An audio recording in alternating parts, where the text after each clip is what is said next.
Cherry tomatoes are a delicious and versatile fruit that can be enjoyed fresh, cooked or dried. They are also relatively easy to grow in containers, making them a great option for gardeners with limited space.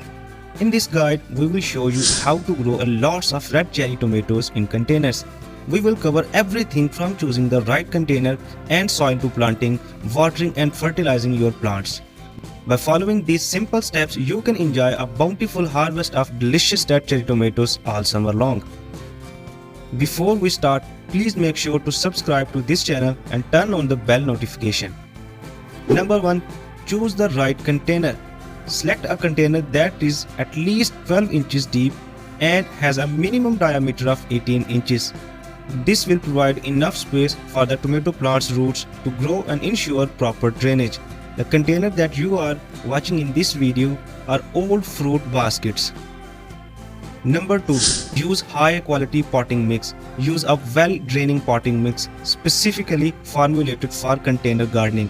Now you can either buy potting mix or you can either make your own potting mix. The potting mix that we are going to use is a very simple mix. 50% of garden soil and 50% of fully decomposed manure.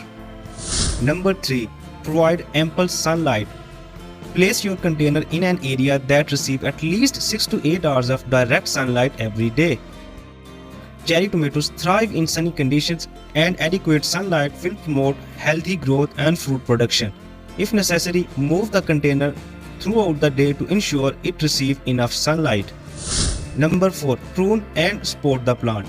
Regular pruning and support will help your cherry tomato plant grow more efficiently and produce an abundance of fruits.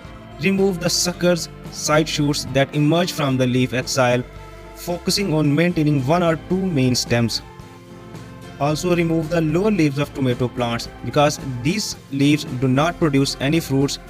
Use stakes or a trellis to support the plant, ensuring proper airflow and reducing the risk of disease. Number 5. Provide sufficient water and fertilizer. Tomatoes require consistent moisture, so water your container regularly, keeping the soil evenly moist but not waterlogged. Check the moisture level by sticking your finger about an inch into the soil. If it feels dry, it's time to water. Fertilize your plants every 2 to 3 weeks with a balanced tomato fertilizer to support essential nutrients. In this video, we are providing a liquid fertilizer that is homemade. If you want to learn how to make this liquid fertilizer, check the link in the description box for the complete detailed video. By following these tips, you can create an optimal environment for your red cherry tomatoes to thrive and yield an abundant harvest in containers. If you like our video, please consider subscribing this YouTube channel and share this with your friends and family. Thanks.